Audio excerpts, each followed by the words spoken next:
আল্লাহ তাআলাকে আল্লাহ কিভাবে পরিচয় করায় দিচ্ছেন? আল্লাহ বলছেন সূরা ফাতিহা শুরুতে, আমরা প্রতিদিন এটা রিসাইট করি, আমরা পড়ি আলহামদুলিল্লাহি রাব্বিল, সবাই পড়েন আলহামদুলিল্লাহি রাব্বিল আলামিন। প্রশংসা সেই আল্লাহর যিনি হচ্ছেন রব্বুল আলামিন, মানে জগৎ সমূহের রব। তিনি সবার রব। কার রব? সবার রব। তিনি কিন্তু বলেন না আলহামদুলিল্লাহি রব্বিল মুসাল্লিন, তিনি শুধু মুসল্লিদের রব বলছে। রব্বিল মুসলিমিন, শুধু মুসলিমিনদের রব বলছে। হ্যাঁ, রব্বুল হাজিন, শুধু হাজি সাহেবদের রব বলছে না।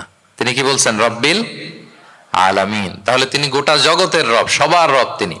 ইসলামের দরজা যে সবার জন্য খোলা, দ্য ইউনিভার্সালিটি অফ ইসলাম, যে আপনাদেরকে বুঝাচ্ছি আল উমুম, খেয়াল করে দেখেন যে আল্লাহ যখন নিজের পরিচয় দিচ্ছেন তিনি বলছেন আমি সবার রব।